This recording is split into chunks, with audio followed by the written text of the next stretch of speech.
Welcome everybody to another episode of Success After Lockdown. We in the building. To my left, we got Mr. Eric Benson. In front of me, we have our Lawrence Bartley, Director of News Inside Print Publication for the Marshall Project. Yeah, no question. In the building. Finally here. Lawrence, I just want to get right into it, right? Listen, because I'm sure there's a lot of people that want to know about your background, where you came from, what you're doing, and a little bit about the Marshall Project and what it is that you do. Okay. All right. Again, I'm Anthony. It's Eric. Eric, you want to say something? Well, listen, man. We here in the building today with my boy, man. So, listen, this is what we was waiting for, man. Right now, we just want to hear your background, man, and where you came from, man. How was life growing up for you, man? When you was growing up, man, where you grew up at, things that inspired you, what influenced you in the street, those things. So just give us a little bit of background. So welcome, Lawrence Bartley.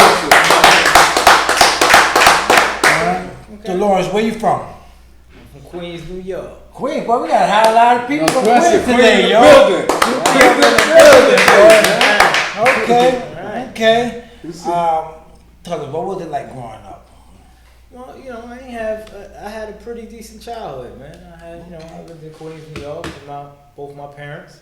My parents immigrated from Guyana, and to give us a better life. The country they came from was a hard country. And the states provided opportunity, so they took advantage of the opportunity. They worked very hard, and they took care of myself and my siblings, and everything was all peaches. I lived in a middle class neighborhood, one of the most robust black neighborhoods in Queens at the time, a suburb, which was Lawrence. And unfortunately, when I was 14, my parents got divorced, and that kind of changed things because I went from living in a home, a 3-4 home, to an apartment in what some folks would call the hood in Jamaica. And when you're young, you impetuous, you're a young guy, you lured by the streets in so many different ways. You just lured by the cool stuff. It's not really the streets. You lured by the cool stuff. You lured by the girls. You all heard it before. Absolutely. Even in Lawton, those pools were there. But moving to Jamaica, Queens, those pools were definitely more severe and more acute. And during my high school years, I got into it because it was both parents weren't in the home, so it wasn't no come home. Where you at? You need to be in the house, and it wasn't checking on me like that. Yeah. Pops come home, Pops tired, Pops going to sleep. I see him sleep. I'm up out the door. Time to go. I'm out the door, and then by the time I was 16, caught into the middle of the crack era. I was unfortunately I was a victim of gun violence. I got hit 4 times, and after that, I said it ain't gonna happen again. Yeah. You know what I mean? And I just I picked up a hammer and I carried it with me, and then unfortunately, I didn't think I was going hurt nobody. I ain't want to do that. I just wanted to protect myself. Absolutely. And unfortunately, it was during the period that gun violence was at an all-time high in the city. I think right now, this year, the last year, April, I think we might have had 300 and something murders, and they saying violent crime and gun shootings going up in the city. But in 1990, the year that the crime took place that I got convicted of, we had 2,242, I believe, murders in the city. So it was a whole different environment. Dynamic. And that was directly related to the crack era. So no excuses for what I got into, because I was a part of it, and someone tried to shoot at me, and I responded back, and a few of us went to prison. And I went to prison at the age of 17, and I served 27 years and 2 months. Whoa, 27 years. Yeah. Wow. Whoa. It's a long time. No question.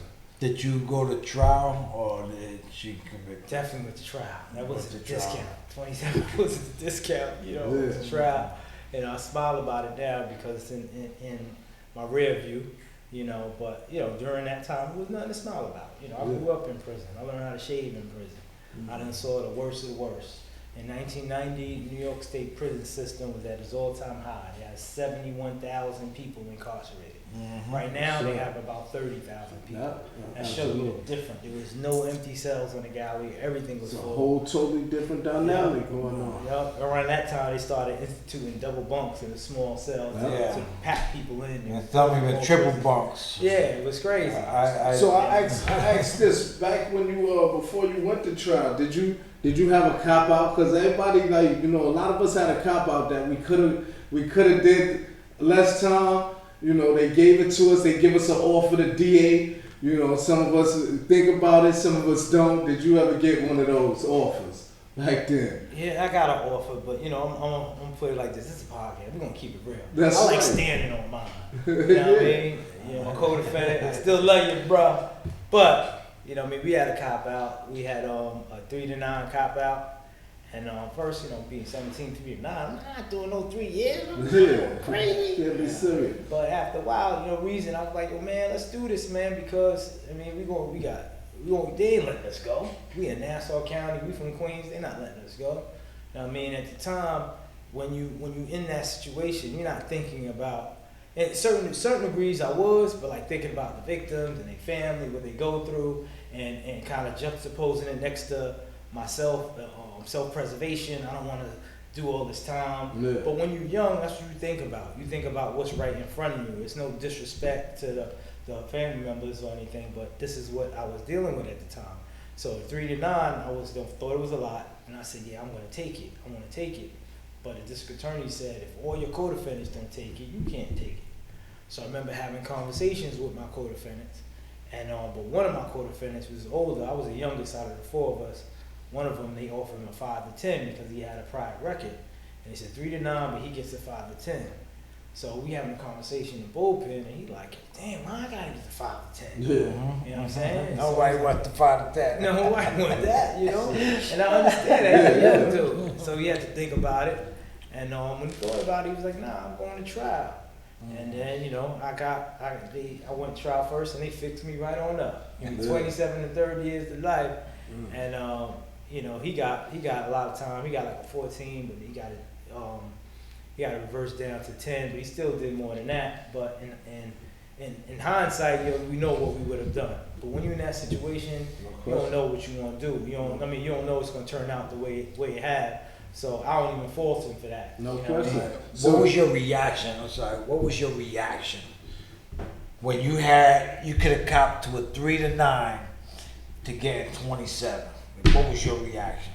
Man, the best way I could reply to that is like I remember after I got convicted and I knew what I was facing. I was thinking I was gonna get 25. I didn't even think I was gonna get 27. I was gonna get 25. I got convicted, and then 2 weeks later I was going for sentencing. And I remember, matter of fact, it was before the conviction. I was waiting for the verdict. And they told me the verdict came back, you gotta go into court. And I remember sitting in my bunk, laying down, listening to WBLS.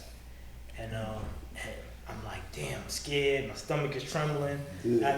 This is the first time I've ever been scared to the point where my body is moving involuntarily. Mm-hmm. So my stomach was moving, but then I hear the lady on WBLS, she says, "Morning, everyone. Today, Lawrence Bartley finds out his fate.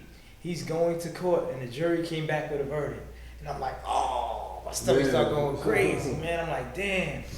Then I go to court, and I find out, I got convicted, man. My future's been. Yeah. So making that transition from in the street at the age of what you 17. 17. You in the prison system now.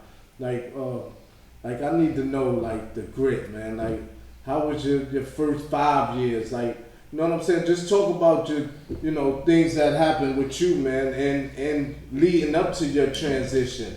During incarceration. We audience want to hear, what Lawrence been through, growing up in there his first couple of years? I would say that I didn't have any luck.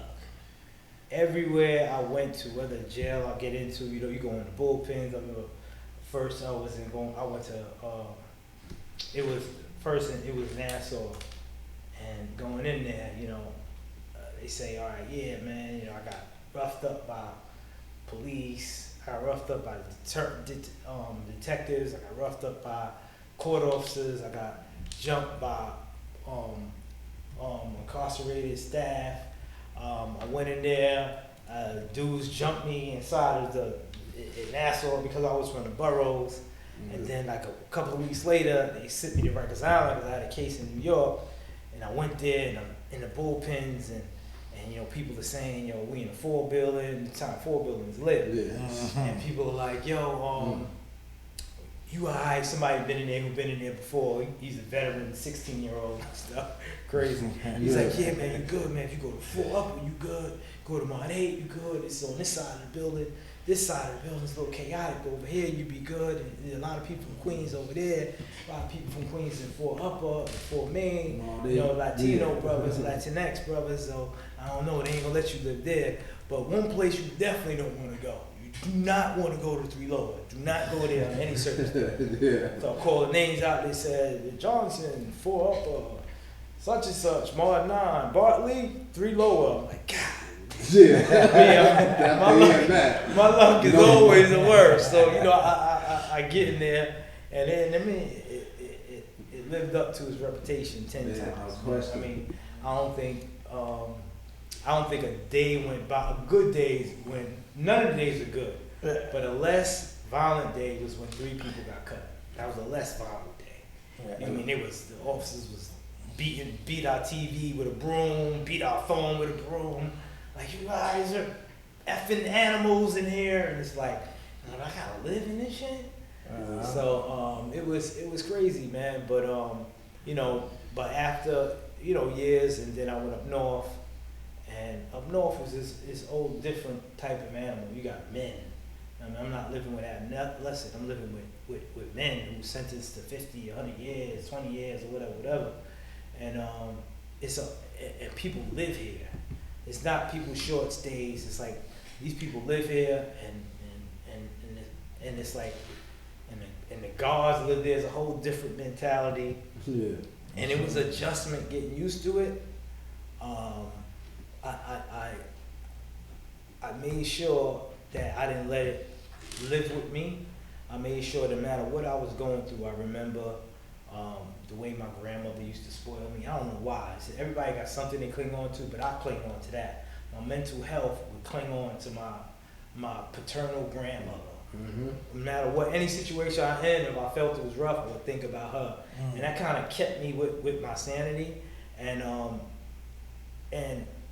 when I got convicted, I thought of everything that I did wrong in my teenage years to get me there. And I promised I would never do those type of things again. Mm-hmm. So I try to live straight. But when you inside a situation, when you got 27 years and you got 25 to go, you trying to live straight. Your neighbor ain't living straight. Everybody else ain't living. Guards ain't, correction officer, I don't want to call them guards, are not living straight. So you subject to everyone's abuse or whatever, and personalities, and you have to navigate all that, and you have to navigate all that like a man to survive, and still maintain your mental health and not do anything that's going to get you in there longer.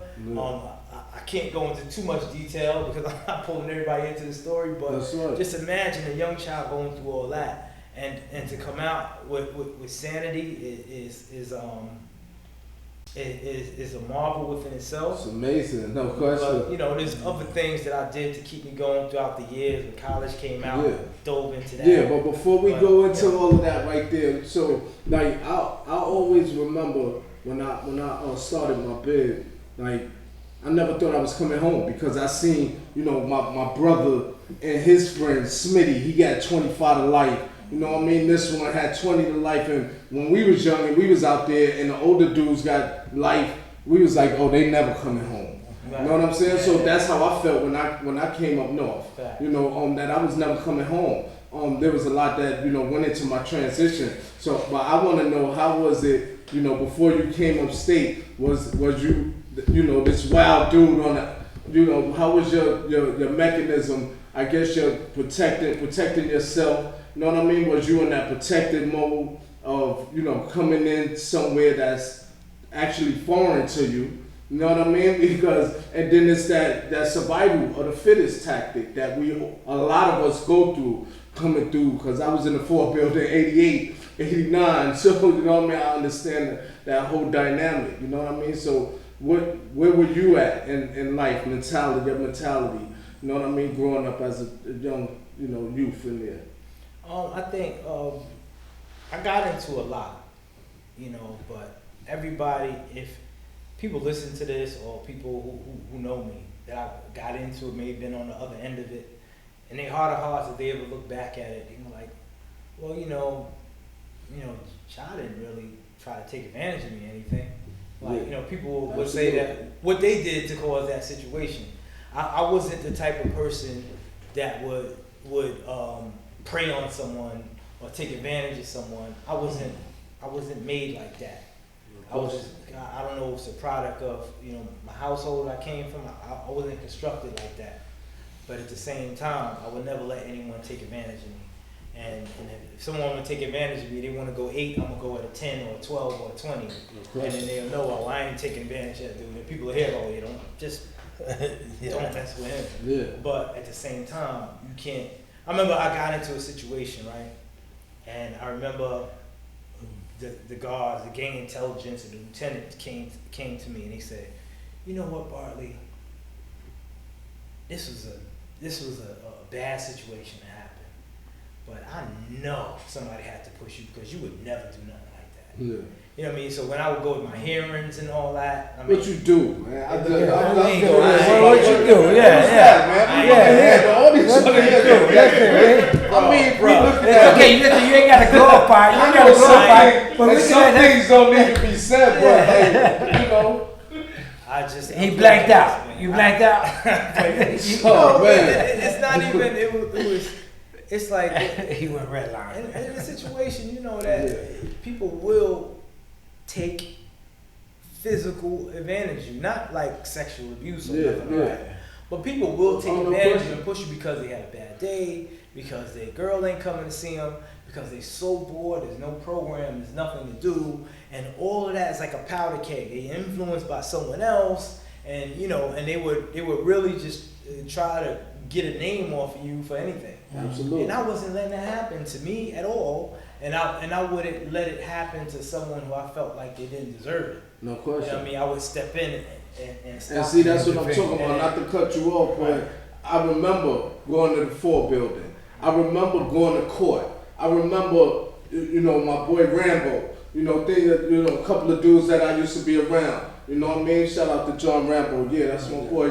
So I remember, dudes that used to have dudes in the middle of the floor, and by the YME pen, we waiting for court. We're in the Bronx pen, Queens, and putting dudes in the middle of the floor, having them slap each other.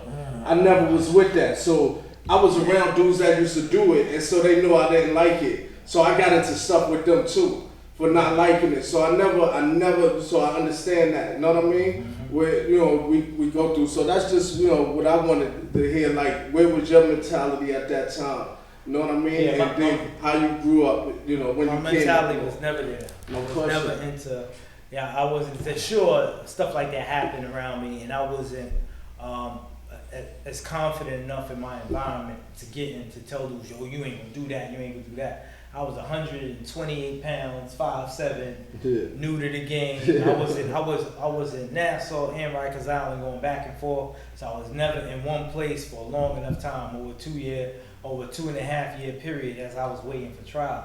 So in pre-conviction years, I wasn't stepping in and stopping stuff. Sometimes I would see abuses, but I felt like I couldn't really do anything about that to a certain degree. So even if I didn't agree with it, being silent sometimes is like being complicit. No question. But those are the things that happened during that time. But just staying true to myself as I grew in the up north setting. That's right. As I became a man and I was more aware, and I can articulate myself, because even speaking, being able to speak effectively, some people get into problems because they act like, I don't like what you're doing and it's not that. And instead of just saying, because they don't know how to express themselves. Articulate, and I tell people that all the time. You can tell a person the same thing in two different ways, and they're going to be always taken two different ways. Exactly.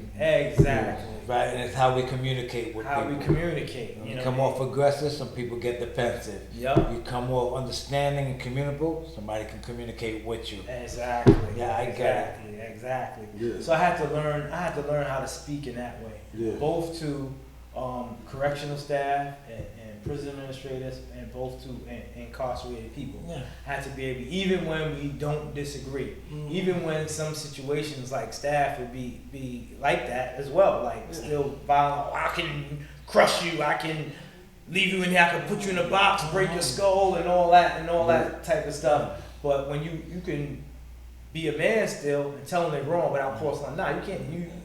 You say you want to hurt me because I left a bucket on my floor. You know what I mean? I'm incarcerated for committing a crime. You're supposed to be a god. That's how. I mean, if that's what you want to do, is that what you're telling me?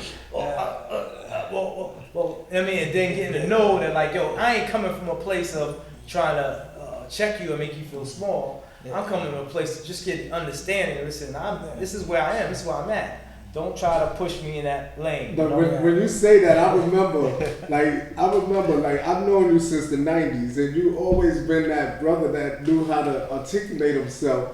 And like anytime anything, like what you explaining now, like you knew how to, talk to a person. You never yelled. I don't even remember you at the time ever yelling. Like you ain't have to yell, but you yelled. Like when you spoke, you spoke volume. Assertive and adamant. When you talking to me, I'm thinking about that now. Like, yo, John never yelled or none of that. Like he knew how to take care of his business quietly. Like somebody would get crazy, he'd be like, okay, well, this is how you feel. Like, I understand. But you know what I mean? And I applaud you for that. You know what I mean? And that process in your life. So, like, I want you to go through explain it to me. Like, when was that aha moment for you upstate? Like, when you decided to want to go through that transition of, from one way to another, man. From, I guess I could say from going to, wanting to get your higher education, or not even just in the school, but just a higher education in general, you know what I mean, in life, your growth and development stage, taking that thorough introspection of yourself. I wanted it when I was a teenager. As soon as I got convicted, as soon as I got in there, I wanted out. Even when I got arrested, I wanted out. So when I got upstate, it wasn't a period of, Rikers Island, wilding and all that. If I got into something because someone pushed me to the end, I had no choice, or I always wanted to be on the right path. First day I got in. When I got in 1993, dating myself, I went and signed up for college. I went in the college program. I was in there for a year, and then Bill Clinton passed the 1994 crime bill, and they took away Pell Grants from incarcerated people because they said that the rationale was people on the outside who didn't commit a crime, they have to pay to go to college. Yet incarcerated people who committed crime, they get to go to college for free. So we're gonna take that. So that took away my dream of going to college. But then, years later, philanthropists said, hey, we could put money in psychology and prison programs and people can get their degrees. And we're noticing that that's decreasing the recidivism rate for those individuals. So they started doing it. Yeah. And I was able to take advantage of that and complete my degrees all the way up to a graduate degree. No question. That's what's up. I'm just doing some little history over here on you, looking at some stuff here. Got a little 19 paid in full picture over here with you. I believe part of your brother. You seen that picture? Yeah, I saw that. All right. But here's what the amazing thing is. That usually people like us, when we have a background, right, when we Google our names, all the negative stuff pops up. You're doing something right. You're doing something that's making an impact. When I Googled your name, guess what came up? I know, my work. Your work. And That alone. That's right. That alone goes to show the direction that your life is going. That you're not defined by the childish decision, the choice that you made as a kid, but the choices you're making today as a productive member of society and as a man, right? Giving back. You took that opportunity, educated yourself. You continue to not become a product of the prison system, where most men that have done such long time become very resentful and bitter and want to come back and say, F the system, F the government, F the white man, F this, right? And end up right back in there. Instead, you empowered yourself. You found your voice, and you, like Eric, found that re-entry started the day that you went in. Most people want to wait till they get out. Preparation has to start the day you're ready to go in. Fact. All right? No question. And better late than never, too. Absolutely. Yeah, because we got some brothers that it took them 10 years, 15. We know them all too well. Listen, but they got it, and they, they doing their thing. Right. They're doing them. I think when we all go into the system, right? When we, when you come from the streets and you live in a certain lifestyle, when you first listen, we all gonna do what we have to do to survive. Absolutely. To get up in there. Nobody gonna go from being a slinger in the street to going in there to being a punk overnight. You're gonna learn to adapt. You're gonna learn where your niche is at. Like you said, me, I used to do the same thing. I'm not a really big yeller. That I talk, and people used to find that I'm either condescending, right, or very menacing and threatening with my even tone voice, right. And I'm like, I don't scream, I don't yell, I don't try to talk to you. How you take this conversation, it's on you. Yeah, no question. That's right. Police used to be like, yo, why? Get the shut up. Not a problem, officer. You want me to go outside now? I'm not a problem. So tell me your experience, man. So the education started back then, and they cut the program. And when was the next time you was introduced to education in the prison system? Well, and what was that like? In 2003, 2004, I went to Sing Sing, and I said, "Oh man, they got college here. I'm gonna try to sign up for it." I signed up for it. I was on there for 4 months, and I got shipped out of prison. I was mad. I got shipped out. I was like, "Damn, I messed that up, man. If I ever get the opportunity again, I'm never gonna let it slip through my fingers." And then when I got back there in 2009, I signed up for college again, and I was able to take advantage of it. And I remember when I was supposed to graduate, and I was graduating in June, and in May, I'm in the academic coordinator come to me and said, "Well, you're supposed to graduate, but because you have to take certain classes that have to fall during certain semesters. I remember that. Qualify to graduate, but you could get bumped a year behind." So I took like 2 extra classes, correspondence, so I could have the type of credits I need to pass. So to graduate.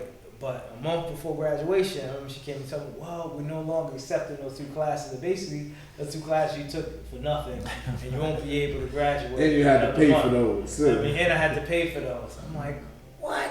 I was like, and I felt like, I had opportunities twice, and it slipped through my fingers. So tomorrow, I could be moved out the prison. I will never get a degree. Yep. So I was just like, man, it's not an option. I have to graduate. She's like, the only way for you to graduate if you take these 2 extra classes, plus you got 2 full low classes, so you'll be working forever, and you have to pay X amount of dollars to get these classes, and you can't do that in a short period of time. That's impossible. Yeah. Bet I'm gonna do it. Took it. That's right. I took 4 classes in a span of 1 month. I was sleeping. I was doing all kind of stuff. One of the hardest classes. Art was one of them. All these different Doric temples and all the architecture from the different centuries. And I was able to do it, and I was able to graduate. And the reason why I tell that story that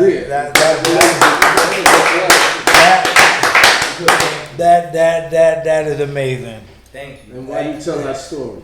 The reason why I tell that story is because you never know when an opportunity can slip through your hands or something that's outside of your control. So when I got it, it's never tomorrow, it's today. And that's how I live my life now. Everything is today. If I can do it, if I say, don't put up for tomorrow what you can do today, even at work. Like sometimes they be like, "Oh, you're taking on too much, Lawrence." I don't know who the author of that. Because I don't think that I'm taking on too much. I think that I want to do it because the opportunity to do it might be gone. Yeah. Right now, it's an opportunity for someone who's formerly incarcerated, a black male who is dark skinned, to be a journalist at a national news organization. When does that happen? Who That's did right. 27? When does that happen? So all the stars are in line with where culture is now, where politics is right now.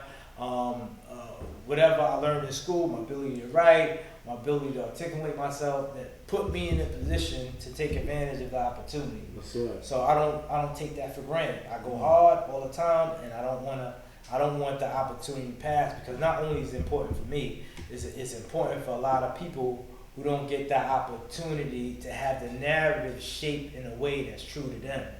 And I could look at a story to have the narrative fairly reflect both parties. Someone who is poor, indigent, don't have a voice for them, never have a voice in the story. Someone with a criminal record, and with staff, administrators, and with politicians. I can have a piece reflect all of that by working in tandem with my colleagues, and I think that that's important. Yeah. You kind of answered this question though, but because I was gonna ask you, why do you go like now, being after your transition from in prison, man, you coming home. So we did a lot, in prison together too, man. That I'm proud of, and and I'm just blessed to be able to have been in your presence, because I learned a lot from you. Whether you know it or not, Thanks for telling me. I definitely learned a lot from you, John. And that's what creating programs in the system. And you coming home, I just was gonna ask, like, why do you go so hard? You know what I'm saying? We're helping the community now, man. Why I see you go hard, man, for the community, man. So if you could just elaborate on that. You kind of did a lot already, but. Well, it's bringing truth to every situation. I don't advocate for one particular thing. I'm not an advocate. I'm an executive for a news organization. It's the business of journalism. I also create some pieces and participate in myself. I write, publish, do a bit of TV journalism. We'll get into that a little bit later. And I think it's important for the world to see the complete story. I talked about it a little bit, but if you look at different broadcasts, there's different trends. When after Trump was in office, he governed the country in a way that we haven't seen before. It was some things that was what we used to call in NYTS an anathema, which is something you would never say. It's like the thing you would never do. He said those things and we're popular for it.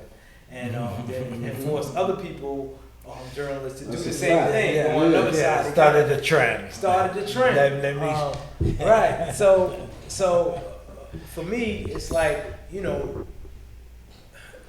trending in a way.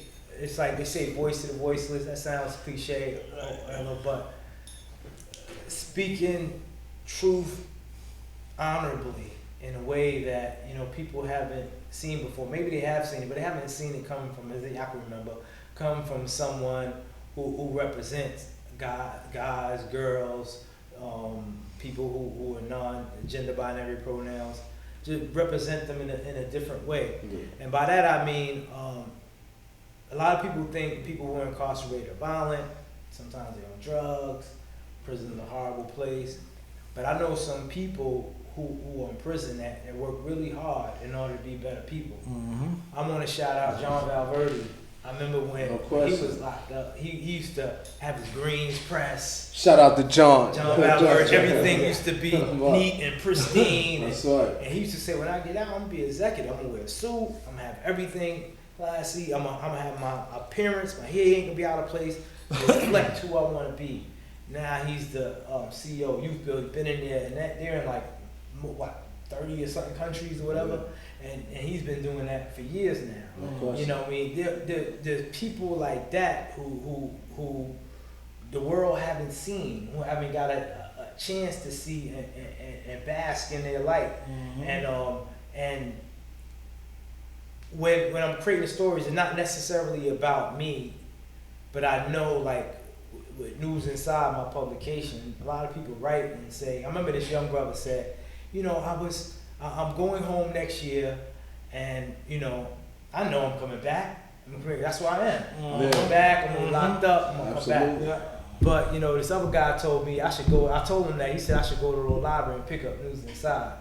And he went and picked it up, and he said, he wrote me, he was like, damn, bro, you did 27 years, bro. Damn. And then you doing this here, but you know, we have, not to brag on our organization, but I love doing it. You know, we're the youngest organization to ever win a Pulitzer Prize. Yeah. We won 2 in the last. Shout out to Lawrence Bartley, the Marshall Project. Amazing, yo. We won 2 in the last 7 years, and runner up twice. Even we won 1 last year and a runner up this year for Pulitzer.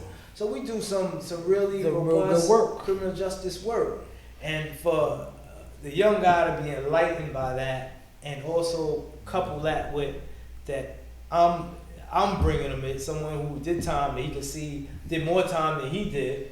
It's like he's like, yo, damn, I'm gonna go out and then maybe I got a shot to do something different.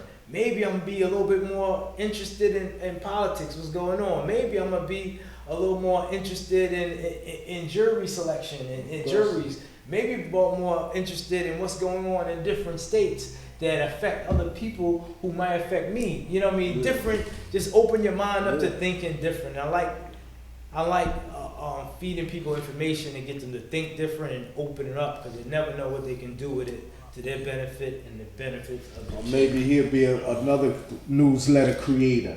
You know what I mean? Yeah. Maybe like Joel Caston, who was in a couple of issues of mine. You read it. He was in DC jail, and he read it, and we had a story. He says in his words that we talked about gate money.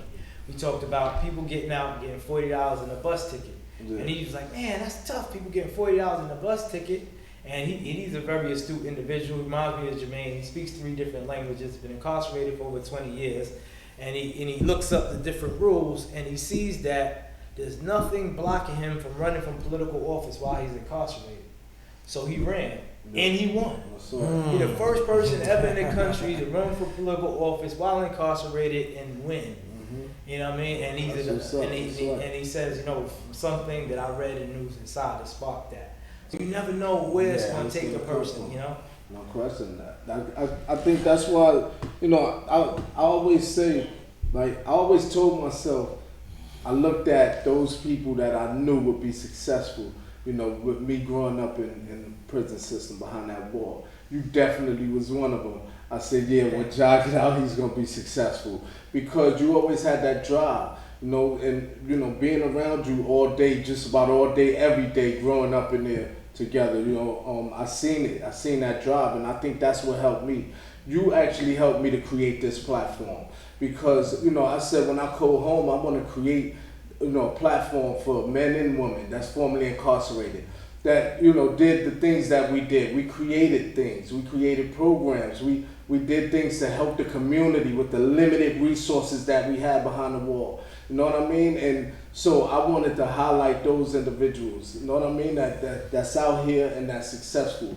And so you definitely inspired me, man, and I just love you, man, for real. I love everything you're doing, man.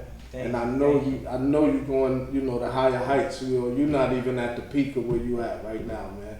You know what I mean? You just started, man. Trust me, man. Because you keep that mind open, you keep elevated. You know, you don't stagnate yourself for nothing. Never did, and I know you never will. You know what I mean? Thank you, bro. So I just wanted to, you know, say that. You know. So, you know, I just ask that you like break down what you're doing, like, you know, just your ins and outs, man. Every day, man, in life, man. Since incarceration, man, out here in society. Well, the origin story of how I got to where I am is that I went to 5 parole boards in 7 months, which is uncharacteristic. Wait, how many parole boards in? 5 parole boards in 7 months. Usually a person going to 5 parole boards, you know, 6, 12, or 24. That's right. You know what I mean? Yeah, so it could take you 10 years. Or 18. Yeah. Right. Yeah. You know, it's because of a series of appeals and do-overs. Absolutely. And deadlock decisions will cause me to go that many times. And when I was going through that process, a friend of mine said that, maybe you should write about that. And I was like, I don't feel like writing about that right now. I mean, I'm fighting for my life. I'm going to convince people who don't know me at all that I'm fit for society to return home.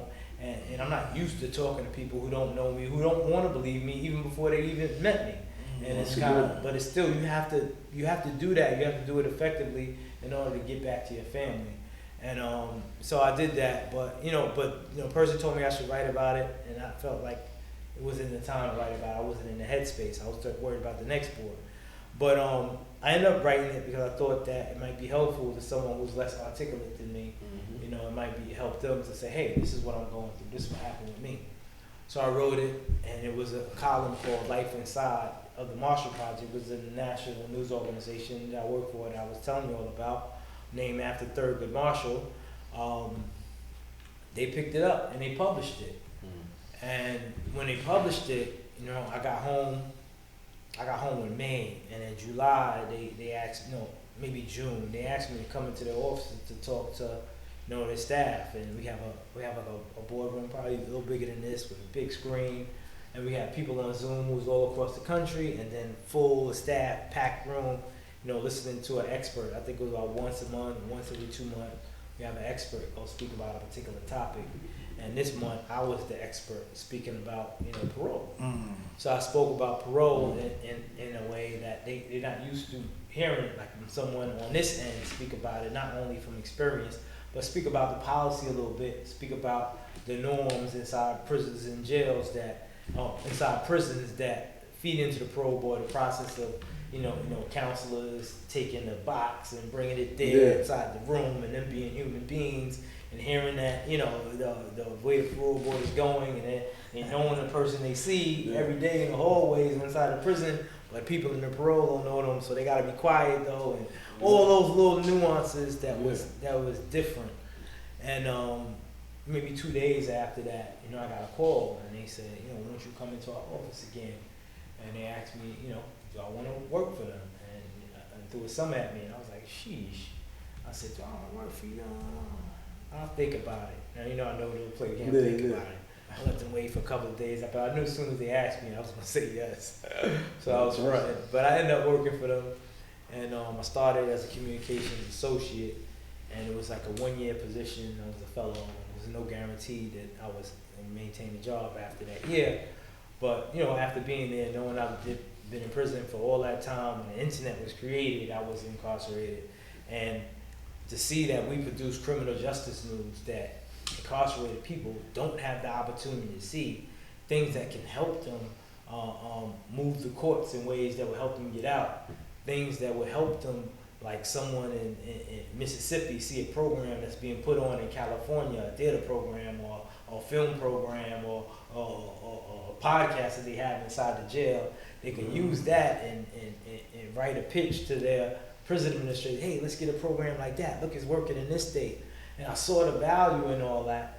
So I spoke to a couple of my colleagues, and I said, I'd love to do this. I'd love to put, our stuff in print. And my colleagues said, yeah, we was thinking about doing that. You think you know how to make it happen? I'm like, absolutely. Remember, I've been in ILC for the longest. Yes, and ILC is like, an incarcerated person is like government or union. Yeah. And you all know we're tasked with learning the directives, the policy and procedure.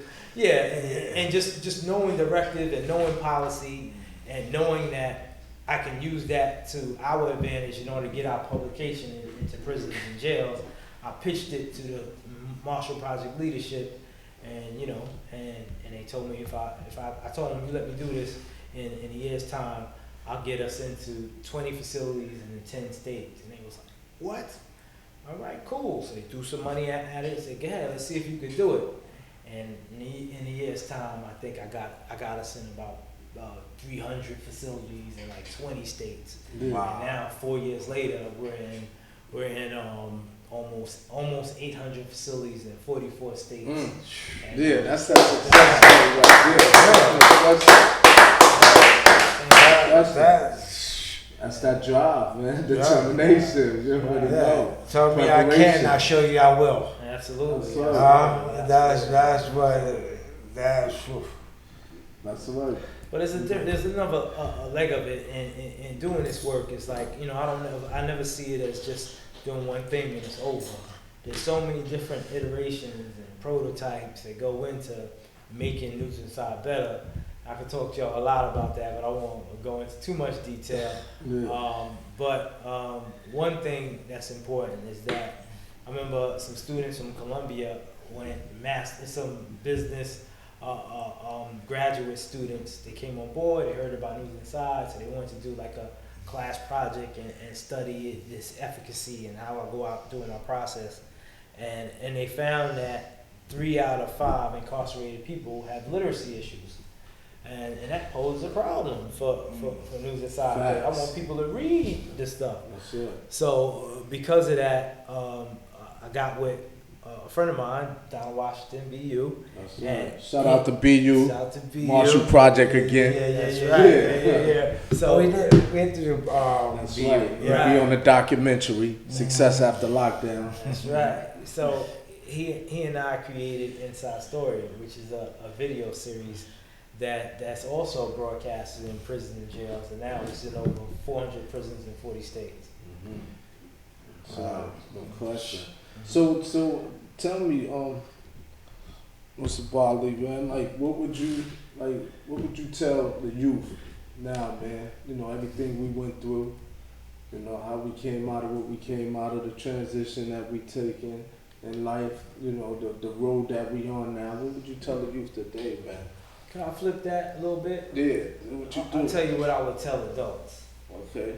I would tell adults that it ain't too late. I'll tell adults, you old enough, if you're old enough, if you're 25 and over, you're old enough to have seen a few things. You're old enough to know you have some strength and you have some weaknesses. But work on your strength, work on your weaknesses, and lean into your strengths, and do things. Don't let life pass you by without doing things that's going to be significant for your children. Because I don't have to tell the youth how to do things if the parents and the adults give them a better foundation, give them a better launch pad to start from. Nice. And they can do it too. Don't think that I'm 40, I'm 50, I can't do nothing, it's old, I'm just going to be here in the corner. Sure. It's not over. There's a lot a person can do if a person just lean in. I could be specific, but we'll be here forever. I don't want to be giving advice, but I'm just saying whatever a person's passion is, I could think of 10. That people could do. I could give people plan to do 10 different things and it could work out for them successfully if they stay focused. I was listening to something the other day. They said one thing. They asked Bill Gates and they asked Warren Buffett a question separately, same question separately, and both of them had the same answer. Like, how do you get where you are? Just one word or whatever. They said focus. They focus. They focus on that thing, and you let nothing deter them. And it sounds like nebulous and nuanced focus, but I need to know plan A to plan Z. But it's I can give you that, but a lot of people don't focus on plan A and know that it's a step to plan B, and know that it's not a quick scheme. That's right. It's like you have to stay on your craft and want to do it in order to get there. But so I like to speak to adults more times than not. To tell them that don't go out like that. We only got one life, man. Try to focus on something.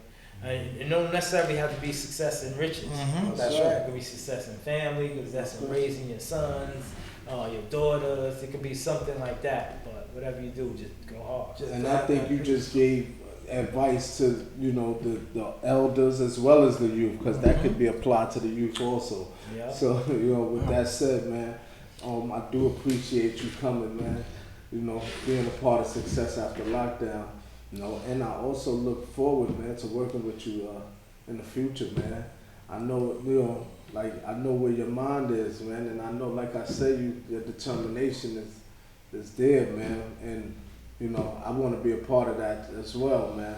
So I look forward to coming at you again, and again and again, you know what I mean? You know what I mean? Work with us, work with Success After Lockdown, man. I appreciate you, man. Appreciate the time. Appreciate you too, bro. Appreciate y'all, bro. Definitely.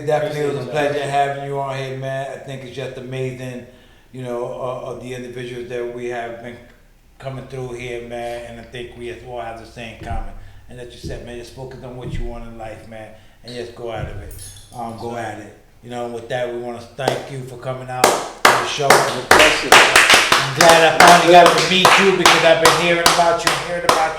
So finally glad that you're here. Brother, we want to thank all those that's out there that's tuning in, that's been watching, that subscribed and liked our YouTube page. They can follow us on YouTube, Spotify, Anchor, Apple Podcast. They can drop a comment, tell your people. Facebook, Instagram, TikTok. And if you want to drop us an email or something you want to hear or talk about or somebody you think that we should have on the show, please drop us an email at successafterlockdown@gmail.com.